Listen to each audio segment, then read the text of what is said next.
Hi there, my name is Kevin Davy, and you're listening to JazzLondonRadio.com. I recently had the opportunity, on behalf of JazzLondonRadio.com, to interview the director, Stanley Nelson, who has just released a film documentary on the life of Miles Davis, and that is co-produced by Miles's nephew, Vince Wilburn Jr. I started the interview with asking the director um, a little about the background of Miles Davis when he was growing up in St. Louis. The documentary is entitled Birth of the Cool. I think one of the things that's really important to understand about Miles is, how he grew up. That he grew up, the son of a dentist. That he grew up, very wealthy, at least for the African American community at that time, and so that that's who Miles was. His family was very, very proud, and Miles grew up as almost kind of an aristocrat. Someone from East St. Louis called him a prince. Of that community. So that's who Miles was, and Miles walked with that and carried himself with that throughout the rest of his life. Yes, that seemed to come across the nobility of him and some of his peers at the time as well. Once he got to New York. Yeah, and I think that's just kind of who Miles was. Miles was very, into his image. He was very conscious of his image. He was conscious, obviously of clothes and the way he looked, and really cared about that. And he carried himself with that dignity. But that was also, a big part of the African American community, at that time, Yes. in that period of time, that it was very important for African Americans to carry themselves with a certain dignity and demand a certain dignity that they wouldn't oftentimes normally received. And so it was among many African Americans this feeling that you had to carry yourself with that and you had to demand it. And Miles certainly did that. So we moved on to the period in which Miles had moved, had opportunities to tour in France and other parts of Europe, and his friendship with Jean-Paul Sartre, the philosopher, and the actress Juliette Greco, amongst others. Well, I think Miles, like so many African American artists, came to Europe and saw that there was a different way, And when Miles goes to Paris for the first time in 1949, he's never been out of the country, so all Miles knows is the United States and the attitudes of whites in the United States. He goes out of the country and sees that there's a different way, that he could be treated, by the white community, and he certainly is treated that way, in Paris, and it means a lot to him, and Europe becomes a place that Miles, returns to over and over again in his life, and a place that Miles really loved. Yes.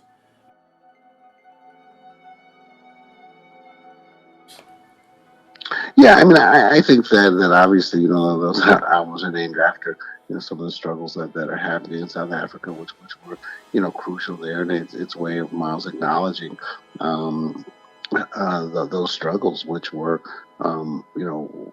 huge in the world at that point, and in some ways pointed, back to the same struggles that African Americans had, for civil rights in the United States and equality in the United States. And so I think they were really important to Miles, and that's one of the reasons why those albums were named what they were. I think everybody. It was always clear where Miles' sentiments lay. Even if he wasn't outspoken, by the way he carried himself, by his attitude, everybody knew where Miles' sentiments lie. Yes. And what would you say is his main legacy now? Because I know he's very influential on DJs, drum and bass, all hip hop, all kinds of culture. I think Miles's legacy is just in music. There's so much in music. It's not it transcends jazz. Miles. When he comes out with Bitches Brew, kind of married jazz and rock and funk, and came up with the idea of fusion that's still with us. As Greg Tate says in the film, so much that Miles was doing there, was so much ahead of its time. It is reflected in hip hop, drum and bass. Ambient music are all reflected in some of the things Miles was doing early on. So Miles's legacy, lives. I mean, and also part of Miles's legacy is kind of blue and elevated to the gallows and the cool jazz of the Miles Ahead and those things. So Yeah. Miles's legacy lives on in so many different ways.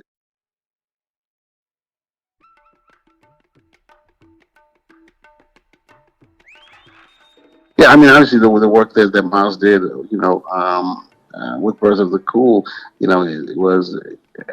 Yeah, I'm sorry. So obviously, Miles' work on Birth of the Cool Son that lives on. I mean, It's the groundbreaking. idea of a nonette, was something new. The idea of the instrumentation that he used in Birth of the Cool, the tuba and the horns and all that was something new and.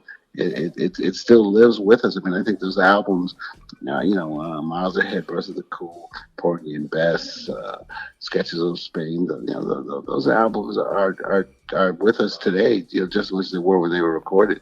Yes. Can I ask you that in contrast to the film Miles Ahead, do you think that this documentary is bringing back a bit more of the respect that Miles deserves?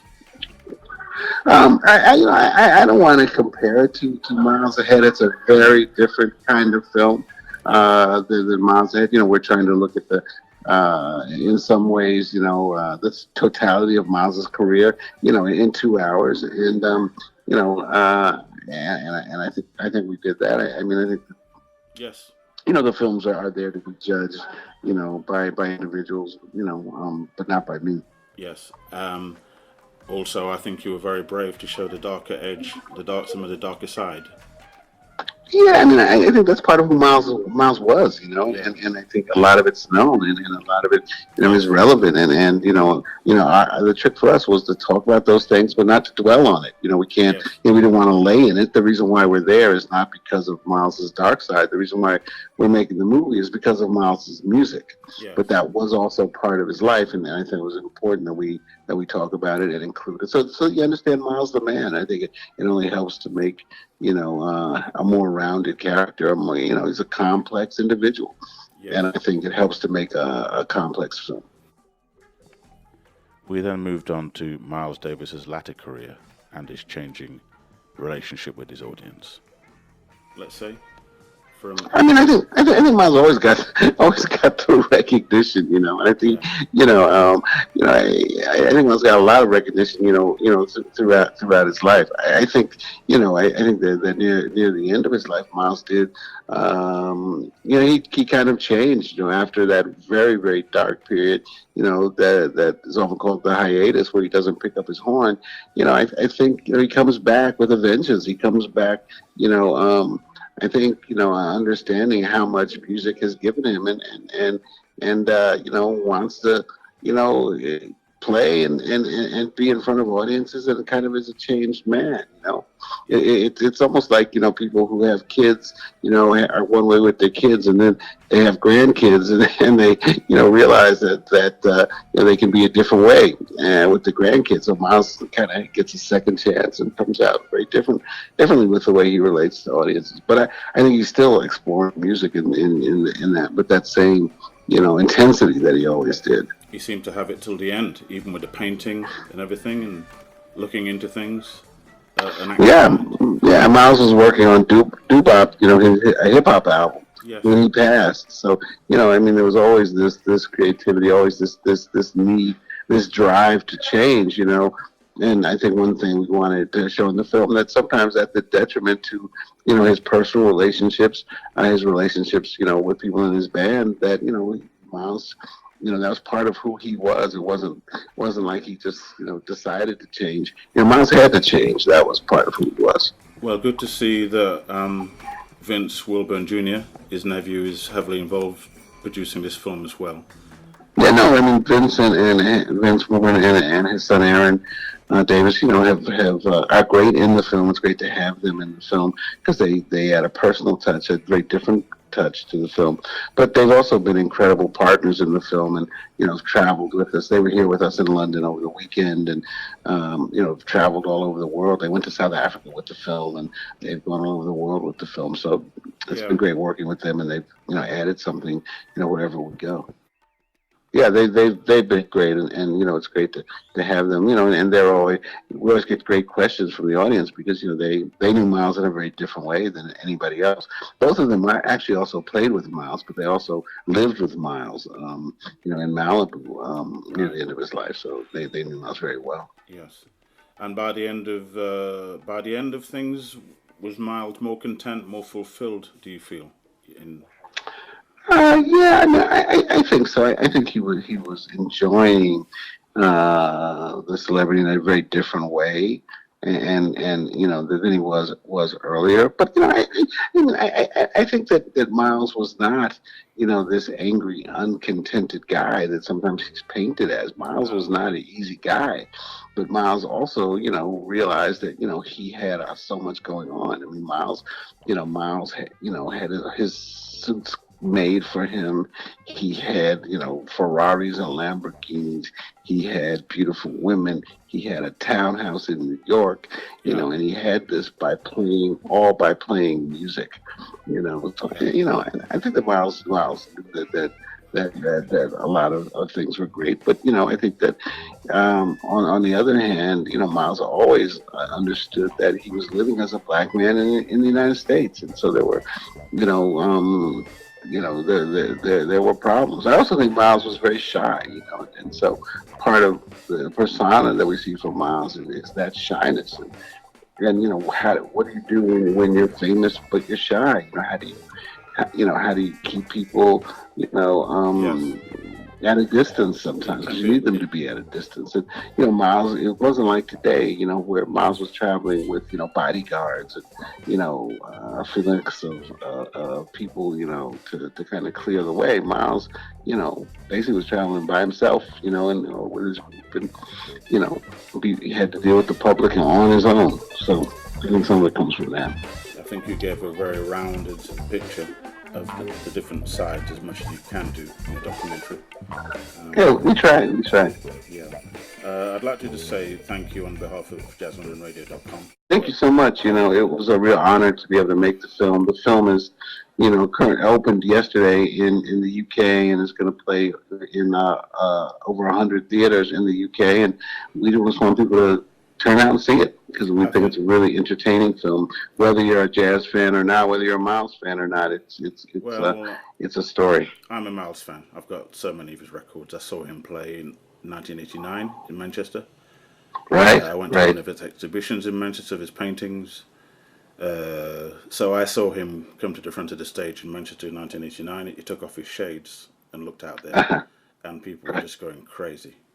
Myself included. Okay. So we actually saw his face. So that's the kind of way he was revered. Also, I'm a trumpet player myself. So of course, who hasn't? Miles is one of the top three to me. Louis Armstrong, Dizzy Gillespie, and Miles, and they're the top. That's my opinion. Anyway, I was in Poland in 1991 when he died. So I just saw the reaction on people's faces.